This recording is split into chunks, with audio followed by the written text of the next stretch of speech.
Hey everybody, we are back. It is the second episode of the Jack Murphy Live podcast, and I am joined here today by Will Chamberlain, Mr. Periscope. Will, how are you doing today? Doing fantastic. Will is a lawyer and a political commentator, and he has been keeping us all up to date on a number of issues that have been happening, most notably in the recent past, the Kavanaugh hearings and everything leading up to that. Will was on the ball and on the spot with that and had great success with his Periscopes. Everything went well with that, didn't it, Will? Yeah, gained a lot of followers, got a lot of traction.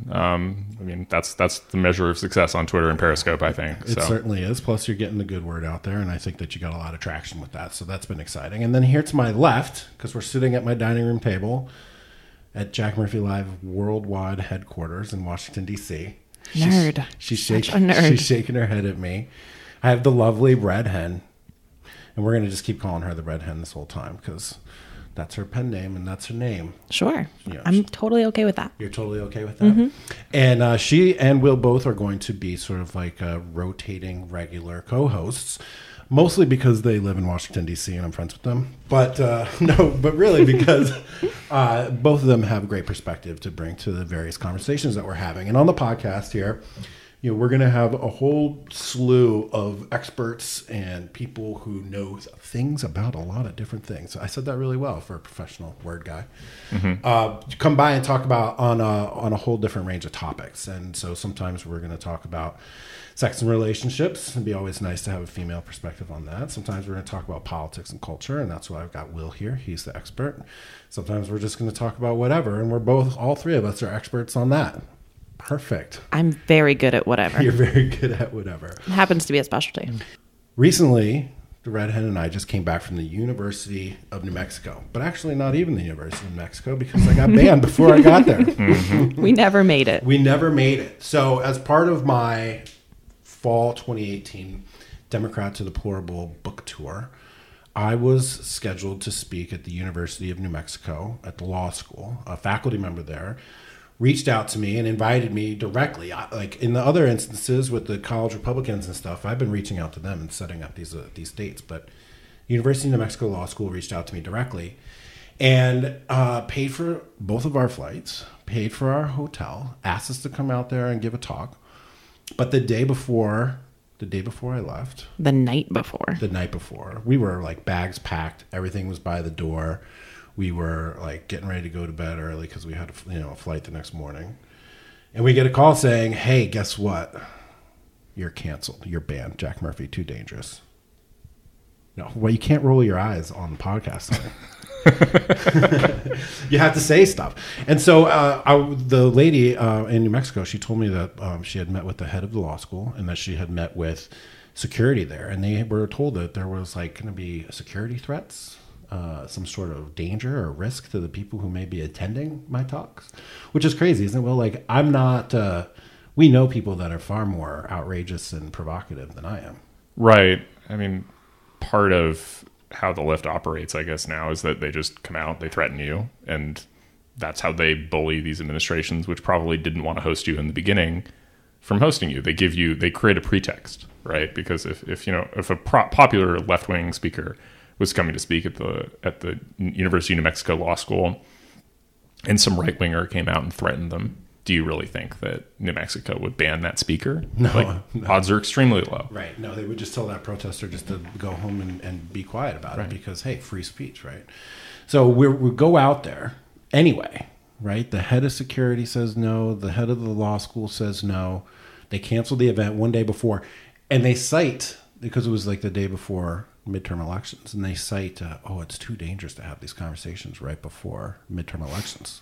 Does that right. That sounds like the America that I know. It sounds like you're engaging in election meddling, Jack. Sounds like we need a special counsel investigation just for you. Right, exactly. And the truth is that I think that my subject matter isn't really that provocative. Definitely not what's in the book Democrat to Deplorable. I mean, it doesn't seem provocative to me. But maybe some of the older stuff, what happens, they start Googling, right? Mm-hmm. And there are hit pieces out there on me that just won't go away. The search engine optimization is pretty good, and they've got good platform power. So people will start Googling, and then all of a sudden it's like, oh, this guy can't come, and then free speech is in jeopardy, and that's that. But the Google problem is one that essentially it's like it's part of the broader warfare, right? It only works because the left has so much dominant cultural power. I was thinking about this the other day, or really just this morning, that people who support Trump and support the president, they're the people who are vulnerable to being deplatformed. People who oppose the president are not vulnerable to being deplatformed. Now, in a world where Republicans were as powerful as the left often thinks of them as, right? They say, oh, the Republicans they have Congress, they have the executive branch, they have so much power, they're going to have the courts. We don't have that sort of same cultural power at all, like nothing resembling it. And so people who support the government of the United States are at risk of being deplatformed. People who oppose it are lionized. It's a weird power asymmetry. And it also made me think that if the right actually had cultural power in the way that the left does, the left would never win an election again. Ever. Yeah. Right? Like, well, and they act like the exact opposite is true, right? Right. That like Republicans and people that support Donald Trump have this cultural power, they have this influence, or they have the money, or they're the elites, or they're dominant, or whatever the case may be. But the truth is that from universities, professional organizations, institutions, media institutions, entertainment, marketing, advertising, all the way up and down the entire spectrum of American culture, the left is in charge and the liberals are running things. Right. And the left has to look at it differently because part of their entire narrative is David versus Goliath. Their self-justifying narrative of why the story they tell themselves is that they are fighting either oppressed themselves or fighting on behalf of oppressed populations against the powerful. But you actually look, if you think hard about who actually has power, elite, there was no money for Trump, and there really wasn't a lot of money for Republican candidates this cycle. There was tons of money for Democratic candidates. And the realignment that occurred in the wake of 2016 moved a lot of elite coastal Republicans to the Democratic side. And the trade-off is that we now have a fighting chance of winning the Rust Belt and a fighting chance of winning the presidency. But the downside is we have a lot less money to do it with than we used to as like a Republican Party. And it also means that cultural power is much more consolidated with the Democrats because they not only have the cultural power that comes from Hollywood and academia, and they now have the additional cultural power of all the sort of elite Republicans, their money and their periodicals, things like the Weekly Standard and all the people who are on CNN and being really annoying. Mm-hmm. Well, one thing that it struck me in this last the midterms with the Texas campaign for Senate, apparently some unheard of amount of money, out-of-state money, flowed into Texas to try to influence the Senate mm-hmm. campaign, right? And I started to think, when we're talking about this idea of Russian influence and outside meddling on the national political scene, how is that not analogous to outside money from outside of a state flowing into a state to try to sway voters by people who don't live in that state and who don't vote in that state and aren't domiciled in that state? It's like literal, actual, out of jurisdiction meddling in an election, is it not? Sure. And I mean, as well as the media's decision to just drown everybody in coverage of Beto O'Rourke and ignore his flaws, which are pretty profound. I mean, the dude had a DUI, and not just any DUI, like a DUI and a hit and run in his late 20s, I think, is the time period. That's not that long ago. Yeah, for him. For him, he's a younger guy. And then you had people like John James in Michigan, right? John James, young black entrepreneur, Air Force pilot, nearly, fighting hard, getting a lot of votes, doing pretty well, in a rough cycle for Republicans in a state that's generally been pretty Democratic. He only lost by like 5. Zero coverage from the mainstream media.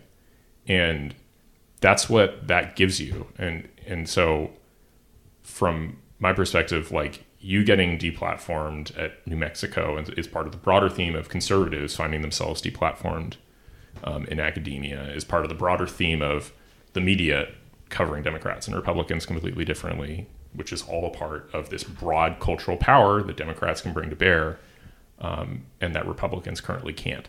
Well, and what strikes me as being particularly nefarious is that I'm actually out here trying to build bridges. Like, I'm trying to help people understand how you can have a political realignment or a cultural awakening, but also trying to use the language and the ideas from both sides to try to bring people together. Can't do that. That's still a threat. Right. I think that's even more if you bring everyone together, then there's no victims, there's no oppressor. They have no mission. Right. So I'm out here building bridges and people are trying to tear me down. And that should tell you a lot about where we are in this, our current climate today. No, we're not unified. It's possible in the next 2 years we will be, because maybe Pelosi and Trump start working together. Like, oddly enough, after Pelosi's speech in the aftermath of the midterms, I was like, I hope she's speaker, because she's making noises like she actually wants to get things done, which would be unbelievably good for the overall social climate, right? If Democrats in Congress work together with Republicans in the Senate and Trump and actually passed a few pieces of major legislation, that would be a huge... That would be amazing. Temperature-reducing moment. Yeah, which is exactly why I can't imagine anything like that ever really happening. I mean,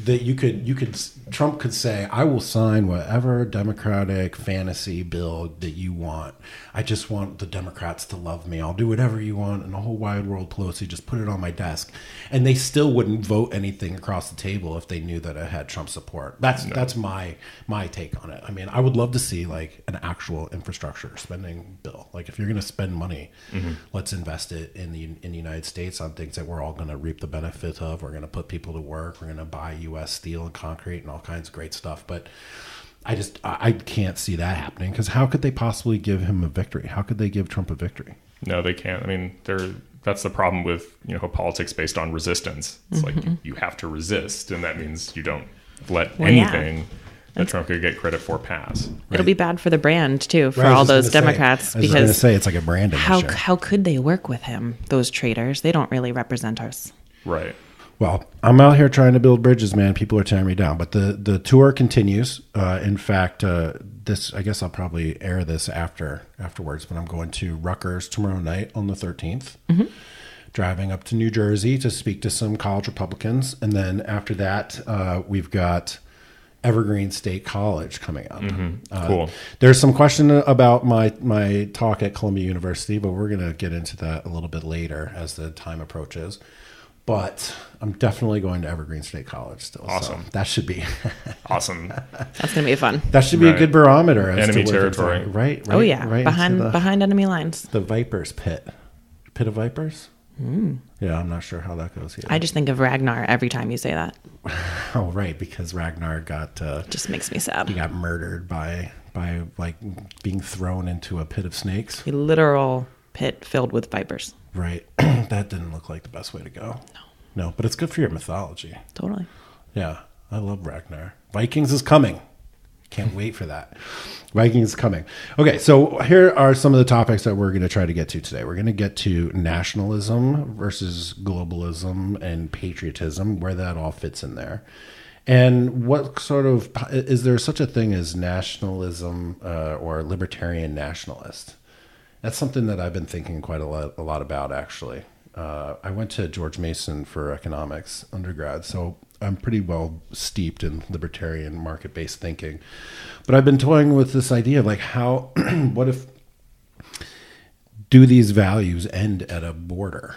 And are borders real or abstract? And should they impact the way that markets work and the way your morality is applied to other human beings? So we're going to get to that. But the first thing I want to talk about is this nationalism versus globalism thing that's in the news right now. So why don't you sort of get us all up to speed and describe what's been happening? So I think it was either yesterday or the day before, probably yesterday, where Emmanuel Macron, the Prime Minister of France, got up and said that nationalism was treason, that it was the opposite of patriotism. And he said that while Trump was sitting right there in the audience. And Trump had famously declared himself to be a nationalist about 3 weeks ago at a rally. And this criticism of nationalism kind of feeds off of some of the American criticisms. People like Bill Kristol, but a whole bunch of progressives as well. Caitlin Collins at CNN famously saying, nationalism is Hitler. Why would you want to be Hitler? Like, as erudite as that seems. And so you have... She made a Hitler reference? She made a Hitler reference. 26-year-old, journalism graduate gets up and says, why is he calling himself a nationalism? This is what nationalism means. It's like, no, you're 26. You don't know what nationalism means. You just don't. We should elect her to Congress. Yeah, no. I mean, funny thing is, I actually think we can get into that's another interesting topic of conversation. The Republicans are completely messing up with Alexandria Ocasio-Cortez, and she's going to be a star. But messing up how? By like trying to hit her for being poor, basically, and like not being super smart about being able to afford things. Like, I had a really good tweet about that. Yeah, I tweeted what kind of person wakes up in the morning and says, you know who we need making laws in America? 20-something chicks that can't afford an apartment without a government job. Now, I thought twice about sending that tweet. And, it's always the ones where you're like, maybe I shouldn't send this one that do really well. It's true. Yeah, that one blew up. But, it's a joke. Mm-hmm. I don't mean it 100% literally. But at the same time, it's interesting to think, how many people do you run into in their 20s at all, mm-hmm. male or female, rich or poor, that you would feel comfortable making laws to apply to the population in general? So I wasn't making a sexist comment or even a classist comment. It was really ageist, because I'm really an ageist. And that's fair. Most of the time I find myself pretty frustrated by like kids in their early 20s, because I know what I thought in my early 20s. It's totally different from what I think today, 10 years later. Right. It was really stupid. Right. But with much more confidence. Oh, yeah. I was super confident that I had figured out world politics. Just completely figured it out. Why wouldn't anybody just listen to me? Right. Like, we should have seasteads in the middle of the ocean to compete with governments so that they can put competitive pressure on existing governments to serve their citizens better. I genuinely thought that was like the solution to politics. Duh, it's so simple, you guys. You mean just like living on an abandoned oil platform or something like that? Yeah, somebody actually did that. There's all sorts of stuff. Like there was some dude, Sealand, S-E-A-L-A, and Sealand was on this abandoned oil platform somewhere in the North Atlantic. They put a data haven there. It was like this hyper libertarianism, basically. Yeah, it's not a terrible idea. We can get back to the young congresswoman, and we can get back to the young lady on CNN calling Trump, oh my God, Nazi. That was really original. Do you think she sat around at night trying to come up with a negative term? I think it's a product of a 3 weeks long creative process. Is what that is. Okay, so. We're talking about nationalism and Trump's definition of nationalism, and Marcon of France is saying that basically Trump is Hitler too. Is what he's saying. Effectively, which is really just disrespectful from a head of state, especially of a head of a vassal state of the United States. Oh, zing! Sorry, you don't get to be an independent country if you are dependent on another country's military umbrella, and to be disrespectful of the leader of the country that's providing to his face is quite something. And what event was this at? This was at I think the World War I Armistice Day event in France. Oh my God! So it was actually in a moment where they're honoring American. What are they honoring? American contribution to the ending World War? I think all contribution. All contribution. Yeah. So is that politically tone deaf on Marcon's part, or is that calculated? No, I mean a little of both. I think he's already hurting very badly in the polls in France. Like his approvals go from anywhere from like 20 to 30% for an approval rating, which is shocking compared to Trump has like a 44% approval rating.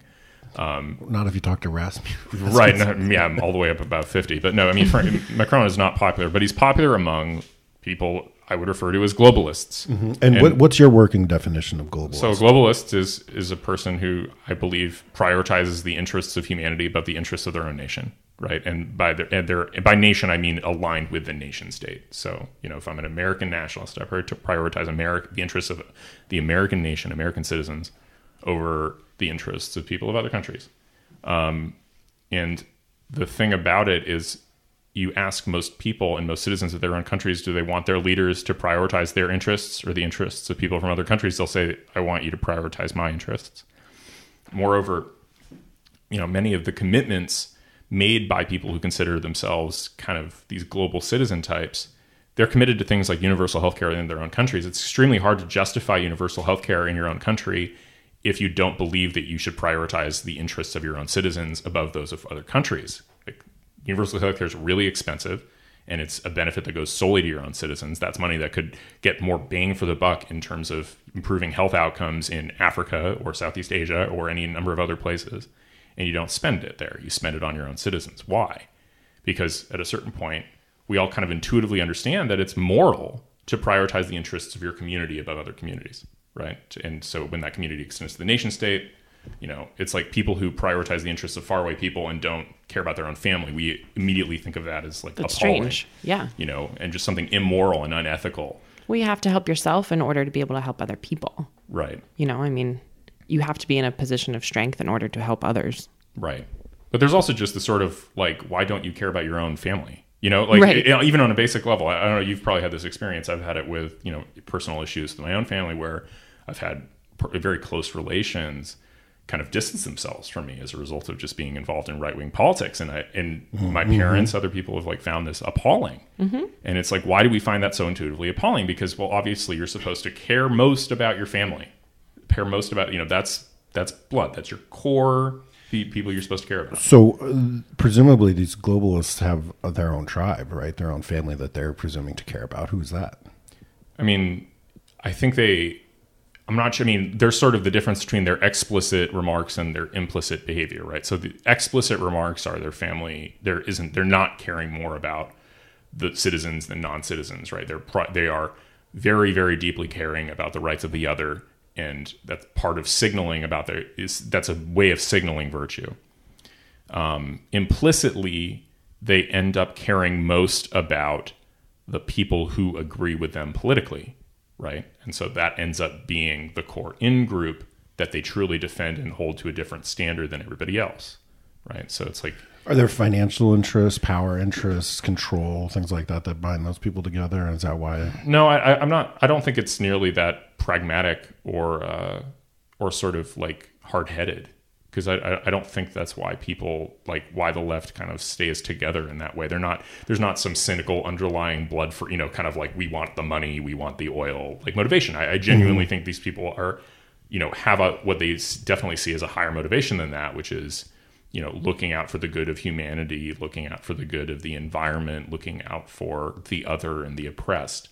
And then if you're a person who signals properly that you do those things, then you end up being part of the in-group that does effectively get treated that way. Because I guess another point to be made is that there's always going to be some sort of in-group whose interests you prioritize over the broader population. Like even as a one humanity liberal, in effect, in the way you behave, you're gonna essentially treat your closer relations to a different standard. Well, and excuse me, where does that come from? That's because we're tribal animals that are used to living in small groups. Right. And here we are now interfacing, instead of with 30 to 50 people, we're interfacing with like 7 billion people. Right.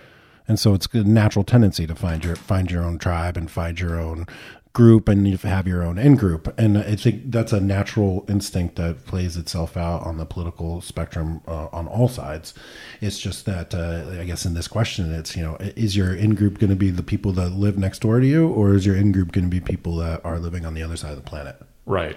And it shouldn't be the people who live on the other side of the planet. I think that it's not moral to ignore those closest to you. And then think all the time that you're moral because you care about the interests of those in sub-Saharan Africa. It's not saying that you shouldn't care about people in Saharan Africa. I think you should, but it's like having concentric circles of caring, and as they expand outward, those bonds become less strong. Right. Well, and that's sort of my model for self-improvement and development too, which is take care of yourself first. That's your number one priority. Mm-hmm. Take care of your body, take care of your mind. Get enough sleep, get enough food, get enough to eat. And it's not because of a selfish reason where like I love myself the most, so I'm going to take care of myself that way. No, it's so that you can be a better utility to the people who are around you. Mm-hmm. So you can be a better and higher, greater use to your immediate family. And then if you get that taken care of, then your community a little bit broader, maybe your nation, maybe the world. But if you spend your time worrying about the nation and the world first, mm-hmm. then your internal, yourself, your individual self is going to suffer for it. And I think that's sort of where the nationalism, globalism debate is really falling right now is it possible to be concerned with the welfare of people outside of your in-group, outside of your nation state as a priority, and then still maintain the independent, inherent value and strength of yourself as an individual or your nation state as an individual? And to me, it's insane that this is even like a real question. Mm-hmm. How do you think that this idea of taking care of your own citizens with your own national interests first How did that become a pejorative? And where and when do you know? I mean, maybe none of us know, but how did this really happen? So I think it's a combination of two big, one big historical event and then one big academic intellectual trend, right? So first, the historical event is World War II, which, while people like Yoram Hazony, who's a really, really good thinker on nationalism, he views Germans' ideology as imperialistic, right? It wasn't nationalist in the sense of respecting individual nation states. It was imperialistic. It was trying to impose a German empire, German dominion over other states, which is, and he draws that distinction. I do too. But the way that the general world treated World War II is an outbreak of nationalism. It's just too much, and that we need to shut it down. Oddly enough, replacing it with like this European Union, which is yet another sort of distinct but another imperialist idea, right? A liberal imperialist idea instead of a racist imperialist idea, but ultimately still imperialist. So that's one trend, the sort of World War II making nationalism a dirty word, because that's what the intellectuals associated with Hitler, with Stalin, with others. And then the second is the ultimate resurgence of, I think, Marxism on the left in academia, because underlying Marxism, especially classical Marxism, is the idea that classes internationally will unify to revolt against higher classes. Workers of the world unite. Right. And so there's a natural tendency to find the nationalistic impulse somewhat reactionary, somewhat like retrograde. So, it's interesting to see some of the more sophisticated Marxist thinkers, a guy like Benedict Anderson, who wrote a book called Imagined Communities, when they come to actually grapple with nationalism, because they've had these situations where two Marxist countries invaded one another, right? Go back to Southeast Asia in the 70s and 80s, you had like Vietnam and Cambodia attacking each other in wars. These are both Marxist nations in good standing among the international communist movement, but they're attacking each other. Due to these strong nationalistic impulses. So they've had to grapple with it in their own way. But overall, I think the fact that academia leads so leftwards is this really force against nationalism. Because if you're pro this kind of, one world humanity, pro proletariat in the classical sense, or just pro the unification of marginalized, oppressed peoples, nationalism doesn't really fit into that matrix at all. Right, and the people that were in charge of and running nationalistic countries also tended to be the property owners and the entrepreneurs and the people of power and the landed people. And so, that is the natural enemy to Marxism, obviously. It all starts with property rights. And, I guess interestingly enough, if you take a very specific approach to nationalism, it's really about defending personal property rights. Kind of. I mean, it's something more than that, right? Like, so this helps to understand, like, what is a nation, right? Like, what is, so a nation is an imagined community, right? That's the key line out of Benedict Anderson. The idea is that we don't know all 300 million people in the United States, but we, collectively conceptualize ourselves as part of a nation with them. And we all jointly have this imagination together. Again, by saying it's imaginary, that doesn't mean it's not real in the sense of... Right, it's just not tangible. It's just not tangible, exactly. Yeah. And this is a key point that was made in the Sapiens book as well, too. Yeah, right. Yeah, I remember reading Sapiens, and he made the exact same argument. I'm pretty sure he also read Anderson himself. Right, being able to organize around an imaginary concept. Right. But what roots that imaginary concept and makes it things that people will go out and fight and die for, culture, language, history, shared myths, shared values, all those things are really tangible to people. It's, we joke about, for one thing that we do on Twitter, we fly the flag, right? I have a flag and my name is bio. We put flags when it's close to election time. The reason we do that is because the flag is just this incredibly powerful symbol that makes people think more about their nation and more conservative. So we want people in the run up to election to see flags, lots of them, lots of American flags. It's an incredibly powerful motivating force for people. It motivates people to fight and die. It's motivated them to fight and die for hundreds of years. This national identity, protection of the nation, as opposed to merely their tribe. And so that isn't really going anywhere.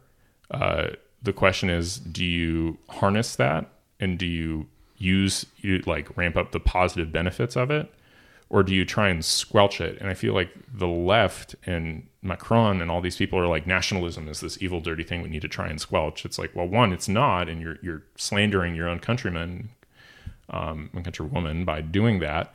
But two, you can't squelch it. If you try and squelch it, you'll lose because you don't prioritize the interests of the people that everybody else thinks you probably should be prioritizing.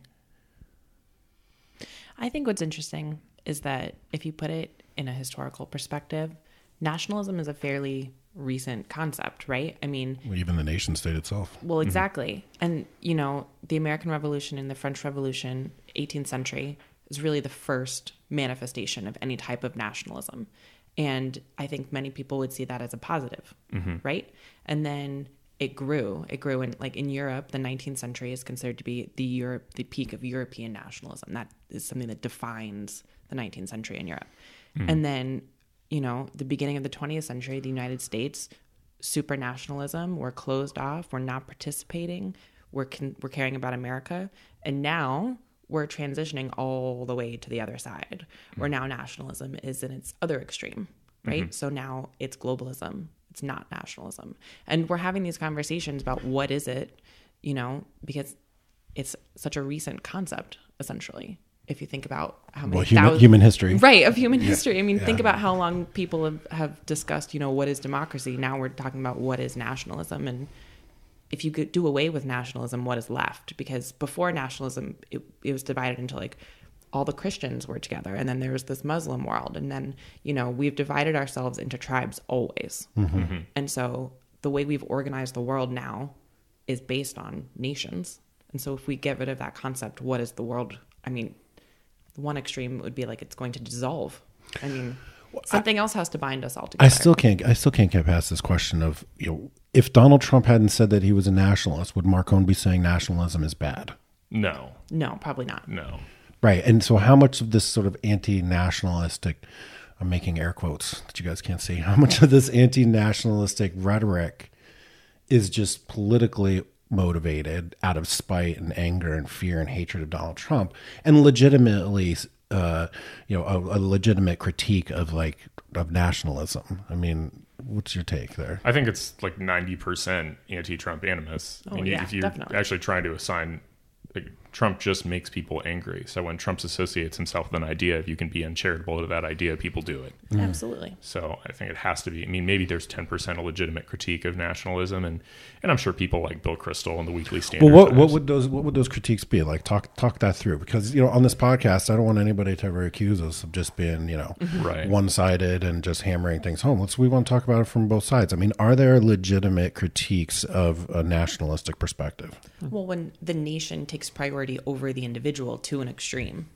right? So anything in extreme. But that sounds like fascism. Exactly. Right. So that's it morphs, right? When you go into the extreme, if you prioritize the nation and the air quotes, the good of the nation, right, over the individual, and you end up sacrificing the individual rather than lifting up all individuals. Right. It can also be too much prioritization of national interest and in disregard of the rights and interests of foreign people, right? Non-citizens.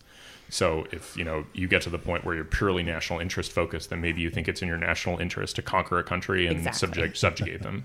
Right. Now you can, again, Hazony would make the argument that once you start doing that, you're outside of nationalism as a foreign policy question, because nationalism as a foreign policy theory is one that respects individual nation state sovereignty and thinks that the ideal world is one where you have plenty of individual nation states pursuing their own objectives.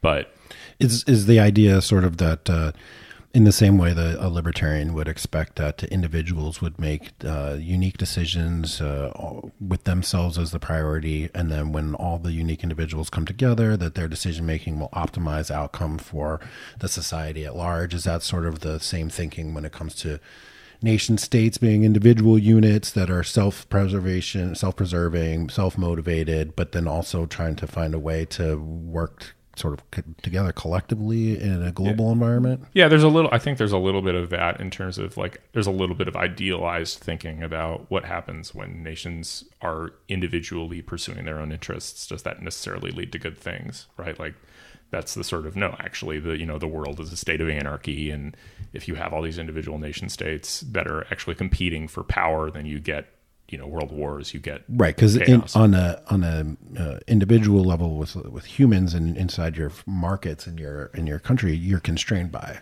the law. Right. Nation states aren't necessarily, I mean, sure, there's international orders and international trade agreements and, the UN and whatever, but really at the end of the day, like, there's not really international law constraining people from doing things. If they want to just go out there and invade the country next door to them, they're just going to do it. When has that ever been sanctioned? I guess the UN does a little bit of that, but I mean, really the UN's acting basically like as the US's sort of surrogate in that regard when the US is maintaining the global world order. And in many ways, we are actually a functional empire, even though I'm anti-imperialist in that sense. But we're a functional empire. We guarantee the safety of the world shipping lanes. We have the biggest military in the world, and we are the people who make, essentially operate kind of as a world's policeman, telling people like, don't invade, right? Like, we are you're not going to mess with us, and that is against our interests, so don't do it. Are you familiar with this independent journalist? Is it Caitlin Johnstone? Yeah. Yeah. She's been writing a lot lately about how the U.S. military is like the worst thing that ever happened to planet Earth, and that we need to pull back immediately, exclusively with the exclusive goal of just defending our borders. And that's the only thing that the U.S. military should be used for. And I tried to talk to her about, she's like, well, no one has been trying to invade the United States forever. Why do we need to be force projecting all over the country? And now this is like a woman that gets pretty good traction, right? She's got thousands and thousands of readers, and she's pretty well regarded. And I tried to remind her, one, by force projection, other people aren't projecting their force, right? Mm-hmm. So that's the absence of an invading army is not it's not a guarantee that there won't be invading armies. It's just a testament to the strength of the military. But B, I brought up this very same question about the shipping lanes. Like, we have other interests, like nations, and this is a really interesting question between nationalism and globalism. Mm-hmm. Nation states defend their interests, right? Not just necessarily their borders, right? Right, and it's in our interest to have the shipping lanes open all around the world, and it's our interest to have certain things be stable and under our dominion and whatnot. That's not necessarily about empire, and it's not necessarily about globalism, but specifically about our national interests. And to what extent is that conversation being had in this globalist versus nationalist debate? Well, I think, that almost isn't really, I wouldn't say it necessarily fits on either side of it. It's kind of more it's kind of both libertarianism and left libertarianism, which devolves to this like pacifism, almost isolationism. I don't want to be too unfair to, the Rand Paul types, but like, there is that little strain of that's just like, we should just not do any of this stuff, period, right? It's wrong. We shouldn't be in any wars, period. We shouldn't have a military overseas, period. They shouldn't be stationed in South Korea, say, right? That's like South Korea, just as a quick side note, is one of those things that I really flipped my mind on. I would think when I was a libertarian, I was like, why do we have 50,000 troops in South Korea? And then once I became a conservative, I was like, because that way North Korea knows that if they drop a bomb on Seoul, that the United States is pot committed, that we are not going anywhere, that we will have lost a huge number of men, and that we will retaliate with overwhelming force. Right. Pot committed is a term borrowed from poker, which means that you've got enough money in the pot relative to in your stack that you have to keep going in the hand. You have no choice, no rational choice but to move forward. Right. So that serves to deter North Korea from doing anything silly. Right. And that is one of our foreign policy interests, right? It's not in the United States national interest to have a war between North and South Korea. It's just not. We trade with South Korea. We like South Korea. They're a bulwark against China, which is the next potential great power threat to the United States. I mean, it's not in our interest to see a war between North and South Korea. So if you are a Caitlin Johnstone type, you might say, well, that's too bad. Like, so what if North Korea and South Korea go to war? And to me, that's like, well, it's just, one, it's clearly not in our national interest to have that happen. But two, it's also kind of appalling to just be indifferent to that outcome from a human perspective, right? Like, and that's what I mean by that's the potential for nationalism to go too far, where you say, I simply do not care about what happens to people in other countries, right? And that can't be right. Because, like, again, if we're talking about concentric circles of care, there still is some amount of care that you, some duty of, some ethical amount of duty that you owe to people who aren't citizens of your country. And one of them is probably to not be utterly indifferent to whether or not they go to war and die. Yeah, but there is a line that we have to draw, because obviously we're not trying to get involved in every humanitarian issue around the world. So it's not really the code of ethics or duty that's motivating us. It's money, right? Sure. And I mean, much of that is certainly national interest. But again, it's just a question I think it's a question of prioritization. Like, the globalists would say that this kind of prioritization is immoral. Like, Emmanuel Macron just said that. He just said it's immoral to prioritize the interests of your own citizens over the citizens of other countries. So what is his prioritization system then? It's the one that leads to having a 20% approval rating. Yeah, whatever it is, it's not working. It's not working. Right. Yeah. So that's the question for me. Is like, if you're going to replace this system of prioritizing yourself and your community and your nation first with the interests of people globally, well, now you've got an even bigger pool of competing priorities that you're going to need to start to prioritize. And how the hell, what is the system for prioritizing the demands, needs, crises, whatever of are we up to 7 billion? I feel like we all just exaggerate the number. It was like 5 billion yesterday, 6 billion today, 7 billion today, whatever. But all those good, I mean, it's not growing that fast, is it? But like 7 billion seems to be the accepted number these days, doesn't it? But how do you begin to prioritize that kind of stuff? And by the way, like, whose money are you going to be using to do all that with? Oh, you're going to use my money, right? You're going to use my money in this nation state through our taxes and such to what? Do all of a sudden prioritize other people around the world? Now, how much of this is really rhetoric, and how much of it is actually real, like on the ground in terms of policy? I think we've made an argument here that things that look globalist could actually be nationalist in terms of really just defending our national interest. It just happens to be that it includes building a global structure to, monitor and control trade, or, building a system of laws and treaties that are going to enable functioning shipping lanes and whatnot. These are the items that people include in the sort of globalist agenda, right? These transnational organizations and multi-party agreements and force projection militarily and whatnot. But how much of it is really serving a globalist goal versus serving a nationalistic goal? And I wonder, like, what policy Macron would implement that would be different, if he had, versus Trump, let's say, or just versus the nationalists, let's say. Like, how much of this is just fucking dick waving and saber rattling and whatever than actual real life difference on the ground in terms of policy? Well, I mean, one example is, I think Obama, though, you remember the web registry institution? Like, we controlled, I don't know exactly what it was. ICANN, right? Yeah. We controlled that, right? Yeah. And then we gave it to the UN. Why? I don't know. Right. From a nationalist perspective, that doesn't make any sense, right? Our national interest is best served by controlling this thing. Why would we not want to? A globalist perspective would say, well, we don't have the moral right to own it. Like, it belongs to humanity. It's like, but no, actually, we do own it, though, and we don't have to give it up. And our national interest is not served by giving up, right? The globalist logic is the only one that could say we have an ethical duty to humanity to give up things to humanity. But it's like, no, our interests come first. We're nationalists, Like, we have an ethical duty to consider people in other countries, and to not rent. They're not an ethical zero, but their interests do not come before ours. Choose the option that has the fewest, least consequences, right? Yeah. Like, do what. It reminds me, Jack, of what you used to say: doing what I want while doing the most good. Right. Yeah. Right. Make as much money as I can while doing as much good as I can at the same time. Right. Yeah. Well, this brings up another conversation that I had. The guy's name is escaping me, but his name's Alex, and he is the head immigration guy at Cato, I think. Noroste. Yeah. And to his credit, he's been really cool in terms of engagement on Twitter. I've reached out to him a number of times to have these conversations on immigration. he is a completely wide open, no fences, like no border, no passport control, like just come one, come all. Literally, immigration control is unconstitutional. Like and immoral. Yeah, that's the argument that he would make, I think. Right. And he's been really cool in terms of engaging with me on that. And what I'm struggling with is trying to create like a mental model of the world that.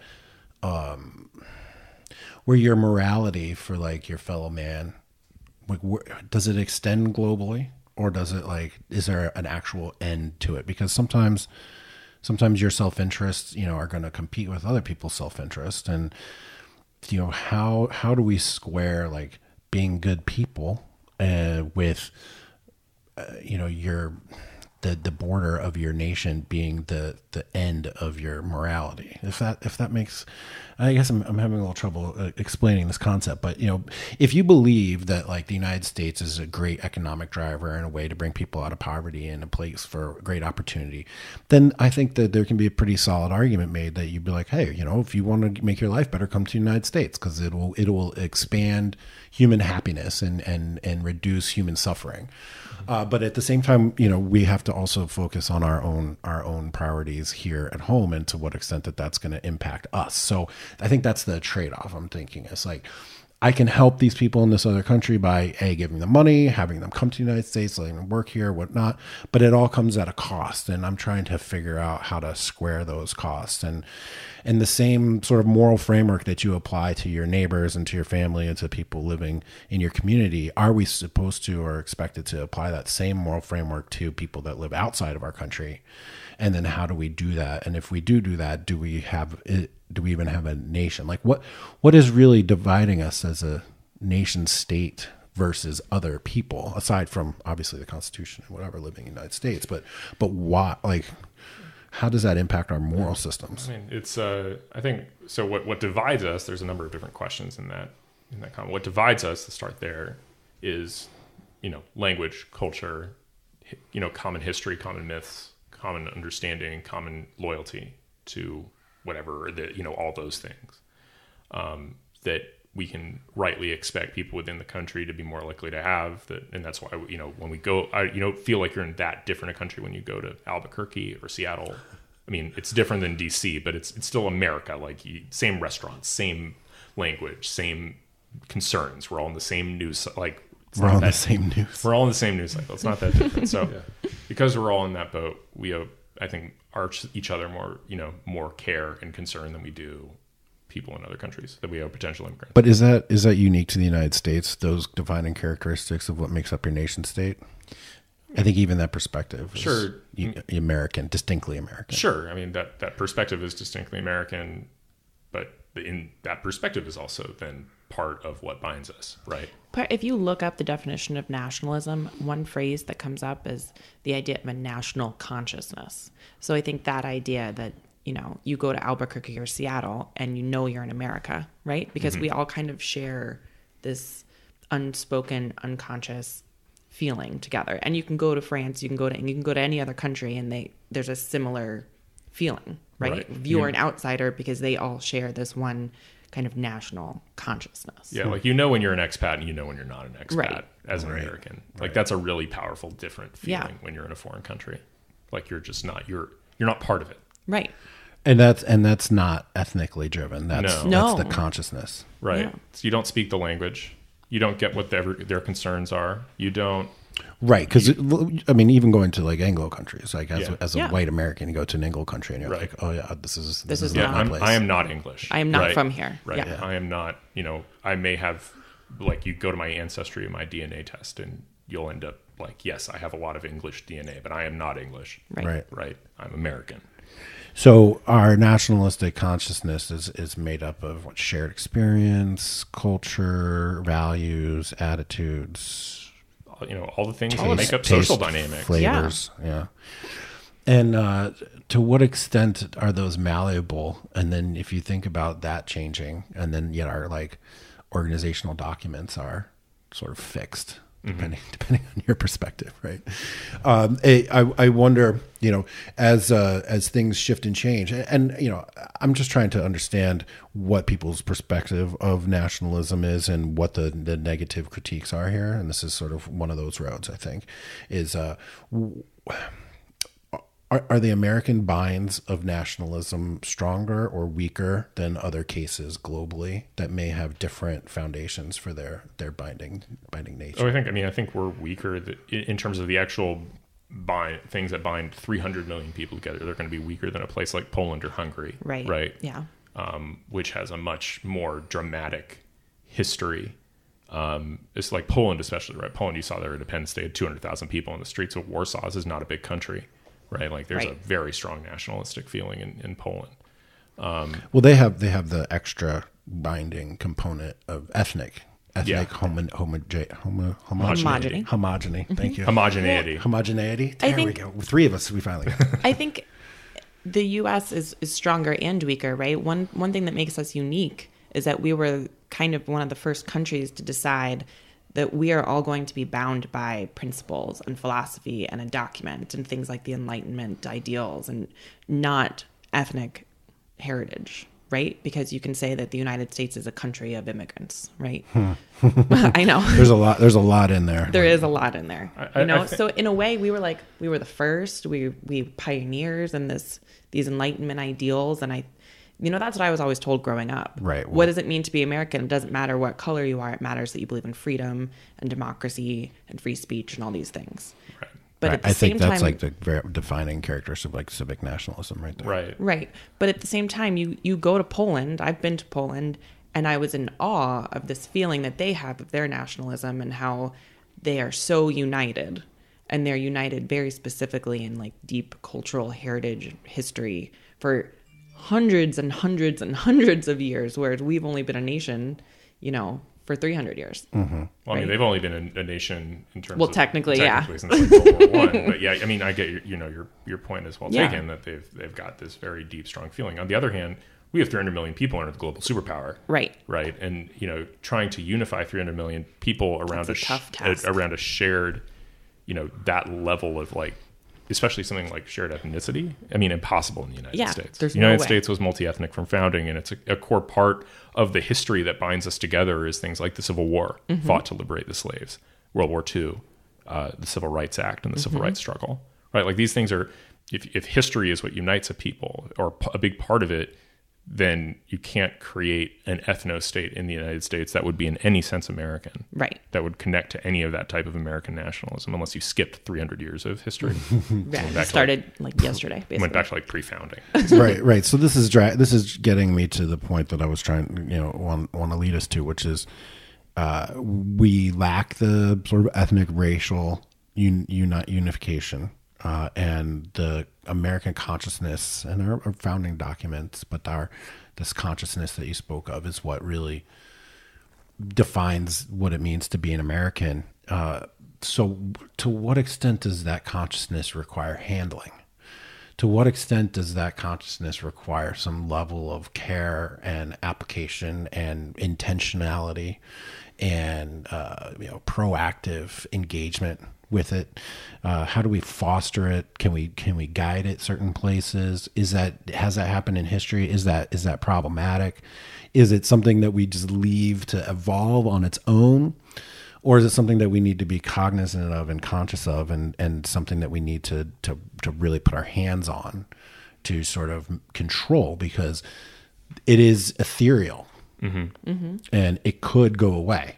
Right. Yeah. And you kind of feel it going away, right? I think it's something that's been fostered in the past. You look at pictures and images and traditions, and you missed school to go to parades, right? To celebrate your country. You said the Pledge of Allegiance every single day in school. Man, you remember that? Holy cow. You were told that America was the best country and we're so lucky to be here. And now if you were to tell your child that, or a teacher in a public school were to say that America is the best country and we should all be so grateful to be here, they would lose their job. Yeah. That would be blasphemous. So what kind of handling do you have to put on something like this, Will? I think you have to do significant effective propaganda work on behalf of like American nationalism. Because if you don't, It's not like an ethnic nationalism that it's just sort of entrenched in the place, right? Like if you're in an ethnically homogenous place, the extent to which you all feel bound or unified together is probably a lot more robust than if it's, you are members of different cultural tribes but unified by this civic commitment. So would you say that the binds are weaker? Mm-hmm. I'd say that the binds are weaker binding Americans together than binding Poles together, for instance. I think it's just hard not to look at Poland and think the opposite. That said, Poland is at a disadvantage because it can only be Poles, right? Like they can't just form they're trying to make a European superstate to compete on a great power level with the United States and with China and with Russia. They can't. It doesn't work. Like they're desperately trying and it doesn't work because they don't have the same national history or national identity. And as a result, they are limited to having strong nationalisms within very small geographic places. Whereas because our nationalism is inherently more flexible, it's inherently more tolerant, we can integrate a lot more people easily. And it also means we have an advantage when it comes to integrating new talent, right? Like say we want access to the best entrepreneurs in the world, the best technologists in the world. Well, English is the lingua franca. America has a history of accepting immigrants and making it easy for immigrants to become American when they get here. So there's real power and there's a big national interest in making American nationalism accessible. That said, it's not just you snap your fingers, you become an American. I mean, if somebody comes here as a committed Wahhabi believer in Wahhabi Islam, in what sense are they meaningfully becoming American by moving here if their fundamental ideology conflicts with anything that would be a unifying American ideal? Yeah. And is that not a fatal flaw of an open system that it can and will attract and permit those in its midst that are actively working against it? Yeah, or fatally oriented? I think it's a flaw. I just don't necessarily think it's fatal, right? It's the downside of being tolerant is that sometimes you tolerate things you shouldn't. Right. And I mean, on net, we're better off in a world where we have a lot of tolerance and occasionally tolerate too much, I think. And as a result, I'm pro-immigration restriction, but also pro-immigration. But I think it's really, really important to American national interests to continue to bring in talented top-level people regardless of creed. And I remember I got in trouble for writing something about we need to what did I say? We need to give thoughtful control, immigration control, but then we need to embark on a 20-year propaganda program of America together, or we are America, or America first, or something. And someone when I got during my like doxing and this time when the media was paying attention to like old words that I had written, people dug that up and said that was like, this guy's he's like a straight up fascist. Like saying I was a fascist because I thought that the government should work to build an American consciousness was deemed fascism. Now, I can see if your goal is to build this American consciousness into, one that supports the state at all costs and then, exports hate and violence and starts invading other countries and whatnot. But to say that any effort towards building a national identity is a fascist tendency, I think is really going to limit us. And it seems to me that one of our political parties today is anti-American consciousness. Mm-hmm. And, I think Hillary Clinton's campaign in the way that she adopted, and I'm bringing in another subject real quick here, but the way she adopted the language of intersectionality and radical feminism, and all these concepts that are anathema to Western civilization and the primacy of the individual. I don't know why she wanted to become president. Why would you want to become president of the United States, the leader of Western civilization, when your faction, members of your coalition, members of your faction, members of the party are actually anti-Western civilization and anti-America? I don't get that. Do you understand that? Well, I mean, for Hillary Clinton, it's just power, right? Like if you're trying to understand Hillary Clinton's motivations, that's pretty simple. Yeah. She wants power. I was giving her a little bit more credit than she deserved there. The general problem of, I think, the left not having a unifying ideology for the country, other than sort of unifying against white people, in my judgment, I don't, white men, right?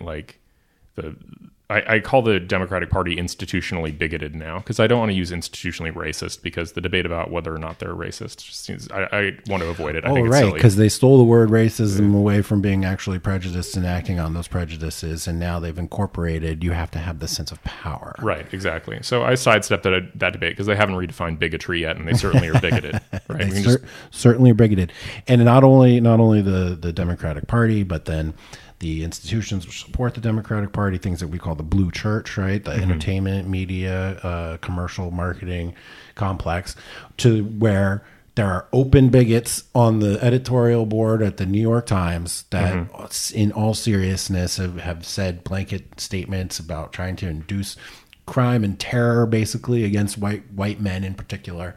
And the open institutional bigotry, as you described it, I mean, it's like not even hidden anymore. It's not even obscured. Oh, it's celebrated. It's It's celebrated. It's a way to gain status amongst their peers. So, people have asked me in like AMAs and questions like, do you think there's going to be a civil war? And we're clearly in a cold civil war already, right? And like, I'm a casualty. Red Hen is a casualty by virtue of living with me. My children are casualties by virtue of being in my household because of the way that things went down. But is there going to be a hot civil war? I don't know. But this idea that there's enemies in our midst, I mean, open bigotry, institutionalized bigotry, and open criticism of the concept of what it means to be an American or America or the American experiment or the American consciousness, that's already here, and it's already sort of tearing us apart. Yeah. I mean, and to me, that's sort of like, what is the big ideological project for the right? It's to defeat that, right? It's to say that doesn't get to win. Institutional bigotry against a major portion of our population isn't okay, right? We don't think racism is okay. Well, this isn't okay either. Right. I mean, yes, racism was a more profound evil, especially at the time it was, right? But that doesn't mean that open institutional bigotry against white people is okay. It's not. Right. And it's disunifying, right? It's pitting citizens against other citizens, not okay. And it's just something that just doesn't sit right with me personally, right? It's not just not okay. And so that's like the ideological project of the right is what winning this cold civil war looks like is defeating the left electorally enough to the point that they're like, hey, this intersectionality stuff, that was dumb. We're going to go back to Bill Clinton and like being a moderate, even almost a conservative. Yeah. Right. And then back to like, hey, maybe we should unify as a country together around American ideals. It's like, once you have that, then like debates about healthcare and all the other stuff, that's all just technocracy. That's fine. However that comes down, America's still going to be America at the end of the day. But if we lose the debate about like this major cultural ideological issue, big trouble. Well, I think that the midterm results showed that divide is becoming even more profound. I think I saw the voting breakdowns from some exit polls that showed, something like 98% of black women voted Democrat, and 70-some% of white women. I may have these numbers wrong, but it's pretty clear that the way the voting is breaking down across racial and gender divides. How do we stop that from happening? Or what kind of conversation do we have with people in order to, look, I think polarization inevitably is bad for us, right? We don't want one party to be the party of like minorities and what do you say, people of color, and one party to be the party of white people. Yeah, that's not good. That's not good. But that, in a way, I think the numbers are showing that that's the case, right? Right. And I think part of it is the Republican Party doesn't have a history of being particularly woke on racial issues, and in ways that have given it a lack of credibility about talking about things like, like criminal justice reform, even issues when Republicans talk about them like Democrats rightly don't feel like Republicans are meaningfully committed to those issues, right? That they've got any skin in the game on those issues. They'll talk a good game, but their home. Well, they got skin in the game. They got their private prisons that they run. That's it. Yeah. So on this same tip, I have long advocated for the decriminalization of cannabis and marijuana on a federal level, and I feel like right now, man, the Republicans should be really seizing upon that one. It fits in the libertarian perspective of low government. It fits in a federalist perspective that they're going to argue when they try to challenge Roe v. Wade, right? And it's a legitimate civil liberties issue in that the African American community gets incarcerated at a far greater rate for the same offenses and endures longer prison sentences for the same offenses than for white people when it comes to pot usage and pot distribution. So you're absolutely right that the Republican Party doesn't have a great history here, and I think this is a question that I get on the college tour. Kids are like, how do in the Q&A afterwards, like 19-year-old kid, it's like, how do we convince people that we're not racist? I mean, that's a tough one, right? It's action, not words, right? Which is what I told them. Like people aren't going to be convinced by words that you're not racist. They have to like see you in action and like realize that you actually have everybody's best interests at heart, or as much as possible. And to some extent, you can't perfectly empathize with anybody. You're ultimately constrained by your own experiences, right? Like to the extent there's a critique of kind of like this sort of white wokeness, if you will, it's that like, you haven't walked a mile in my shoes. You can't walk a mile in my shoes. When you purport to understand my experience, you're full of it. You don't, right? But that doesn't mean the counter to that is, but yeah, I should try though, right? I should try to empathize. I should try to like put myself in your shoes. I should try to fully understand what's going on.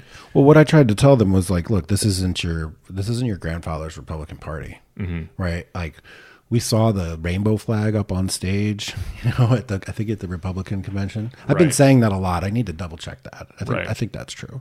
You got Donald Trump saying that the gay marriage is settled law.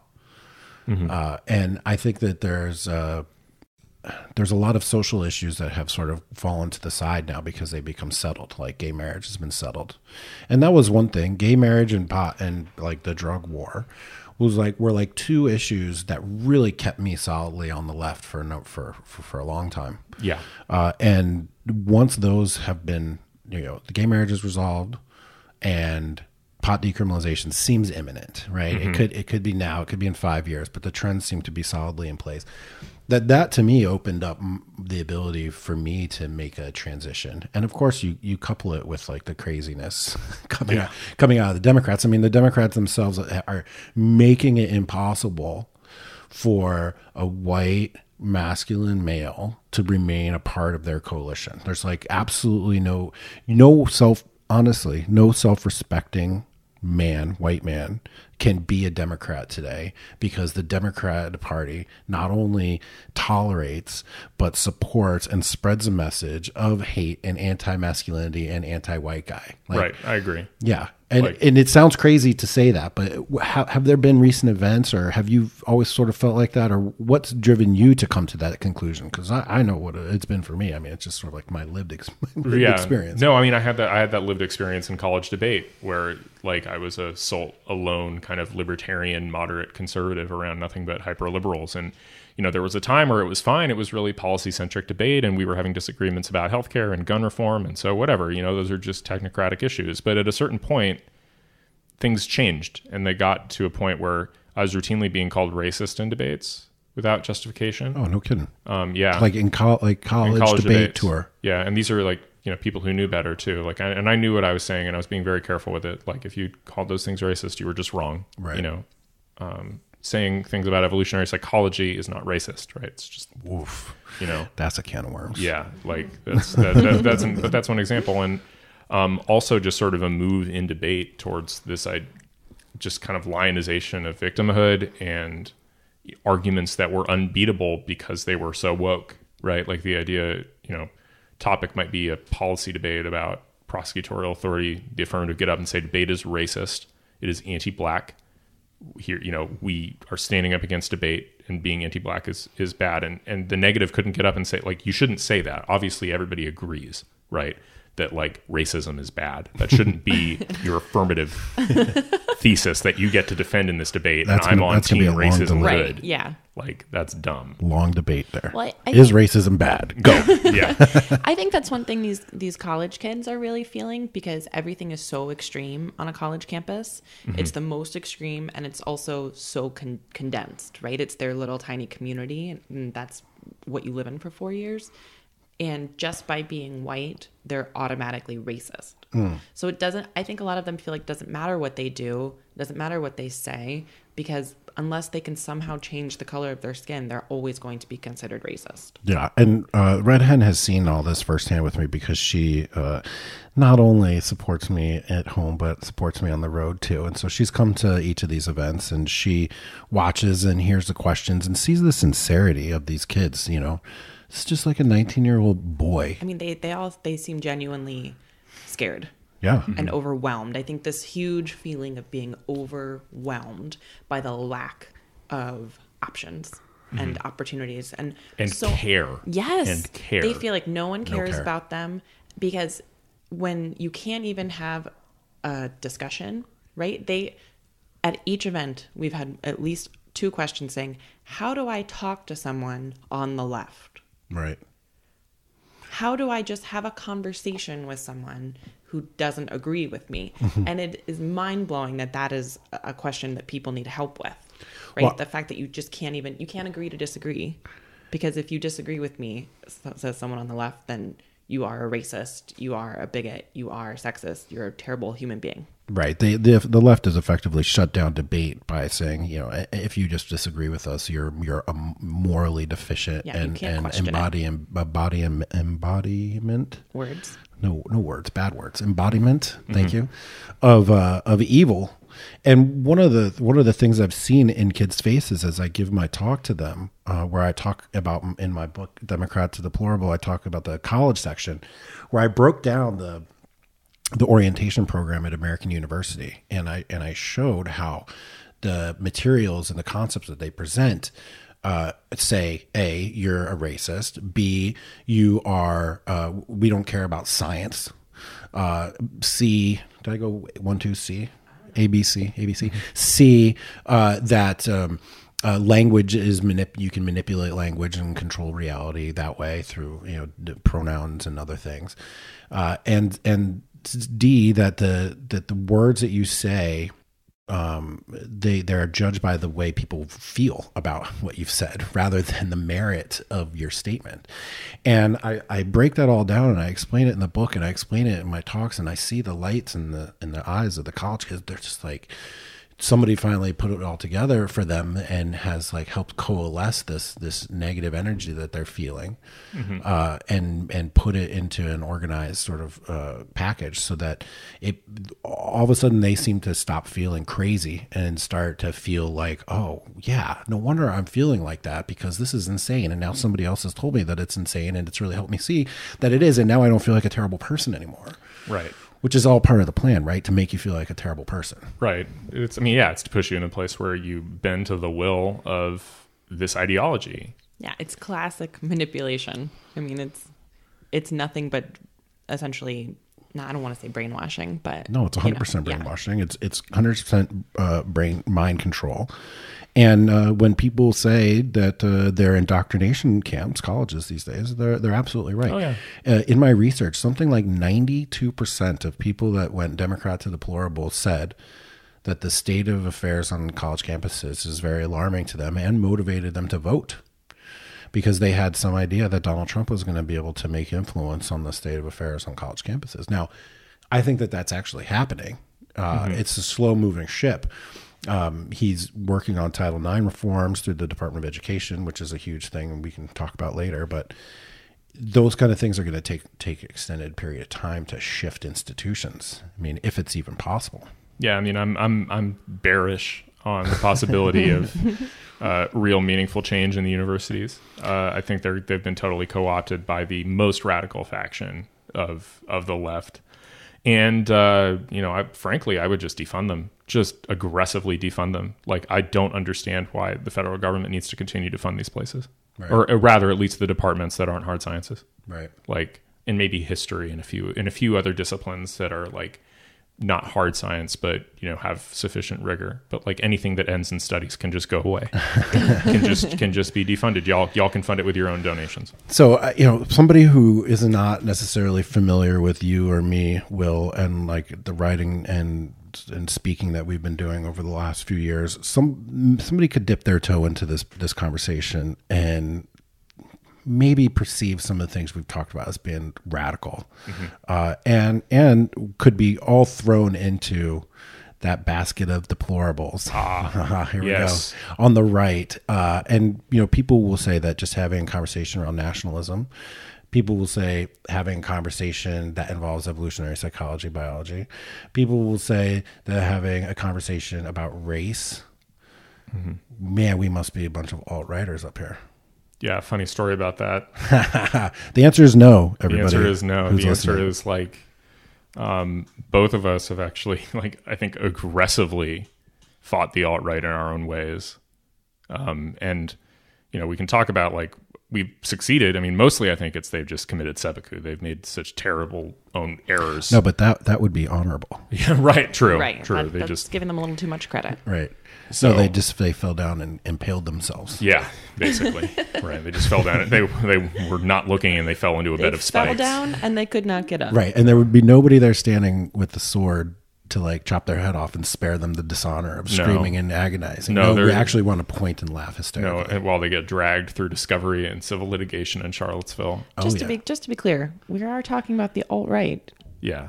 Yes. Yes. Not Democrats. Yeah, there we go. We're talking about the alt-right now. We're being very specific. Democrats have not committed suicide. That's very different, right? Democrats are honorable suicide. Definitely not.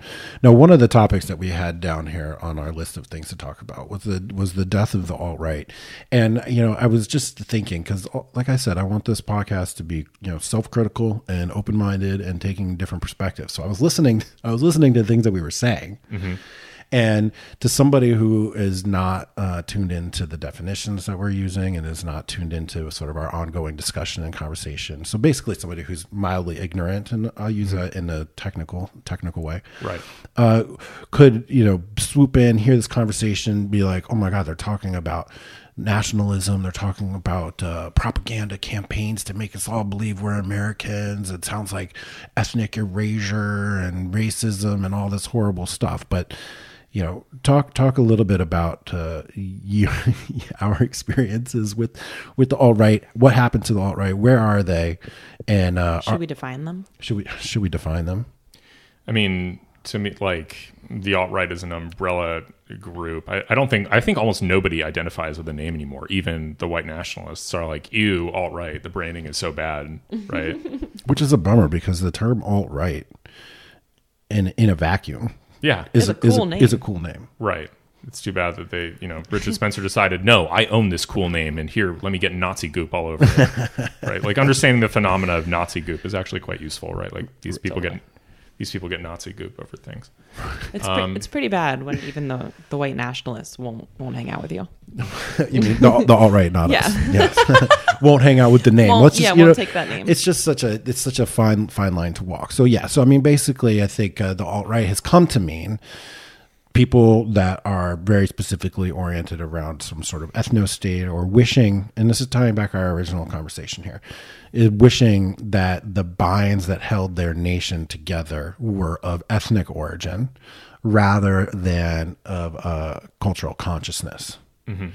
I think that's actually the most charitable way anybody has ever defined alt-right. They believe that race is real and central, and that essential to national identity. Like they reject the distinction, I think, between the nation and the race that makes up the nation.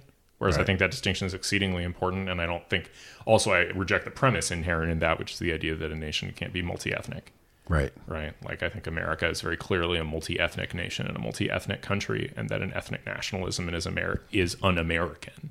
Mm-hmm. Right. It doesn't fit into our history and into our understanding of ourselves. Well, right. And then if you're just going to like judge the performance of this American consciousness on the global scale, I mean, how else would you do it besides like GDP and military power? So like whatever we have living here in America, whomever's been here for the last however many 200 plus years, it's obviously working, right? So to say that it's impractical or non-functional or suboptimal, either on a political scale, on an economic scale, or even on a evolutionary scale, would be completely false, right? So when people are talking about ethno-states, they're really talking about suboptimal outcomes, right? Oh, I mean, it would be disastrous. We're not even talking suboptimal. I mean, the breakup of the United States into distinct ethnic nations would lead to both internal war and also a collapse of the world order. I mean, the entire world order is rooted around the United States as the dominant superpower. Right. So this notion is fucking absurd, is what it is. Yeah, right? It is. And it was from the get-go. Now they're kind of modifying it. Their argument is more, well, we need to maintain a white supermajority in the United States. And for me, it's like, that's not actually a relevant metric in my judgment at all. Right? Like, to me, it's like, America doesn't stay America. It's going to depend on the ideology, right? It's going to depend on the dominance of particular political factions. It's not going to depend on whether or not you're counting members of a particular race and seeing that they add up to the right number. Especially because, like, just, like, white people aren't unified at all. Right. Like, at all. They're completely different tribes. Right. But I think what we've seen now in the voting is that by and large, the minority groups are unified in their voting. Yeah.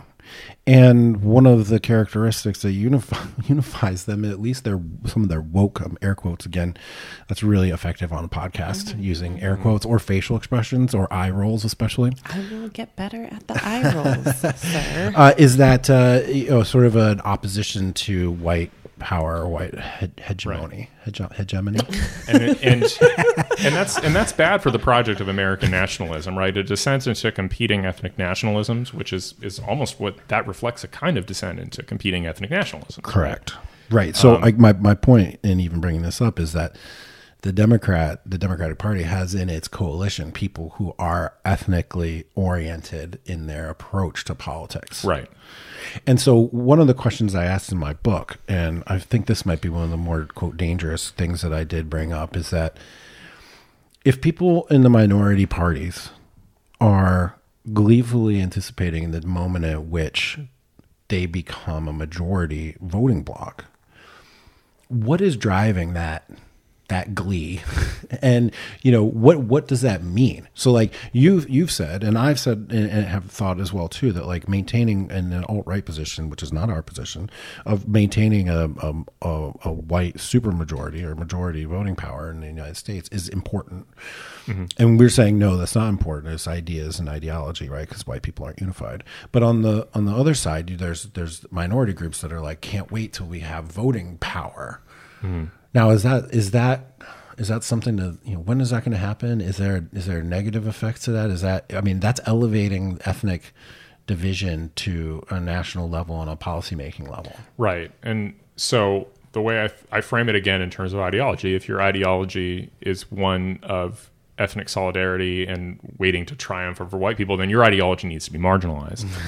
Yeah. And moreover, like, if your political strategy is to change immigration patterns to increase the essentially to like change the demographic situation so that you're going to win this ethnic battle, it's like, no, that's not okay. Right. And that's not, we want to prevent anything like that from happening, right, of course, right. which is why I think we both were talking earlier, and something we've considered quite a bit, which is how do we strengthen and fortify the American consciousness in a unified manner? Mm-hmm. And what does that look, these are just rhetorical questions, but like, what does that look like? How are we going to do that moving forward? Is it something that's coordinated on the federal level? Is it something that people do philanthropically? Do you do it on Twitter?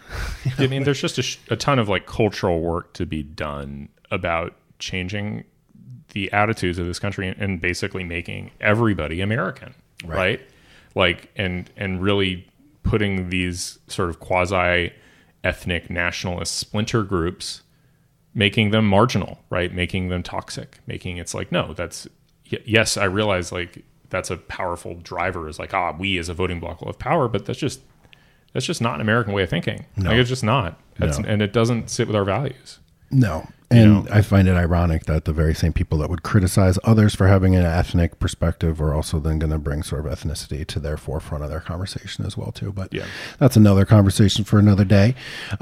So I think this is a good place to begin to wrap up, because if anything comes out of this conversation, what I want people to take away from is that it's important for us to foster the American consciousness, that it's important for us to have like a unified idea of who we are and where we're going and what we're doing, whether it's language, culture, customs, attitudes, expectations, norms, etc. And of course, along the way, we're going to have vigorous and healthy debate. So when we don't have the vigorous and healthy debate, when somebody like me gets deplatformed and banned from just having a regular conversation at a federally funded university, with law students. With law students. That's Right. what's particularly upsetting, is that it's not just some college, undergrads. Right. And I was looking forward to talking students. to the law students too, because I wanted to get deeper into some federal policy and how it changes human behavior, like the way Title IX stretches all the way into college relationships and mating and dating patterns and whatnot, because I think that's a fascinating conversation. Something I actually talked a lot about with Jeffrey Miller on episode number 1. So check that out. But, the walk away from this, the takeaway is that, American nationalism is a good thing. To say that it is inherently evil or Hitler-esque, like those young bunnies on CNN, 26 years old, doesn't know anything about anything, but knows, thinks she knows enough to say that being a nationalist is being a Nazi. We want to move away from that type of rhetoric, and I think that we've had a good talk here to really talk to dig into what nationalism means, what the American consciousness is, and the importance of it, and the sort of unifying evolutionary perspective of like taking care of yourself first, so that you can then also take care of people outside of your circles. And I know for me personally, and for you, Will, that a strong America can benefit the world through its strengths. And I think that's all of a sudden sounds super conservative, old school, right? Like a strong father, strong family, strong neighborhood, strong community, then we can help everybody else. And we lead through strength, and we lead through conviction, and we lead through having a hardy constitution. And, that notion is under attack from all aspects. So there's no surprise to me or to you that the Marxist globalists union that's out there, that they would all be on one side, and on folks on the other side advocating a positive masculinity, advocating for a strong family units, advocating for strong communities, for taking care of yourself first, so that then in turn you can worry about everybody else. Those dividing lines are pretty clear, and when you lay it out like that, it's really obvious, the divisions, right, and how they seem to be very, very entrenched. And so that's why communication is good, and that's why getting out there and talking to people is good. But that's going to be it for this one. That's about 90 minutes. You guys have been awesome. Thank you so much, Red Hen. Thank you. Oh, thank you, sir. Next time, when we're going to have do an episode, me and Red Hen, we're going to do an episode about relationships. So that's going to be fun, dating and relationships. And Will, thank you very much for coming over and bringing your expertise. We didn't even get to all the items on the list, but I think I'm pretty sure you two could sit here for hours and hours. And I think so, and it's going to be great having you on regularly to talk about current events. You've got your debate history, so that makes you a good talker. Will, where can people find you online, and how should they reach out to you? So I am Will Chamberlain on Twitter and Periscope. That's basically the two places you can find me right now, at Will Chamberlain, spelled Chamberlain. Perfect. And Red Hen, what about you? You can go to Jack Murphy Live's profile and find out all you need to know. No, I am the _red_hen on Twitter. And not that awful restaurant that kicked correct the press secretary out of from eating there, right? Some people were very confused. You got a lot of nasty messages. I got a lot of hate mail. Yeah, and I am Jack Murphy, and this is the Jack Murphy Live podcast. You can find me at jackmurphylive.com. There's like 80 some essays on there, lots of podcasts and videos. Go there, check it out. While you're there, sign up for my email list. If you're watching this on YouTube, hit subscribe so that you get the notification of the new releases coming out. If you're listening to this on iTunes, hit subscribe. What should they hit? Hit subscribe, everybody. hit subscribe and follow me on Twitter at Jack Murphy Live. That's sort of my home base, and that's the best way to get in touch with me. My DMs are always open, so reach out. Yeah, they are. Yeah, that's what she said. All right, guys, thank you very much, and we will be back at you pretty soon. Upcoming on the podcast is Dr. David Lay, a clinical psychologist and a sex expert. We're going to talk about pornography and is it terrible or what? So stay tuned for that. And again, thanks everybody. Thanks for listening. See you soon.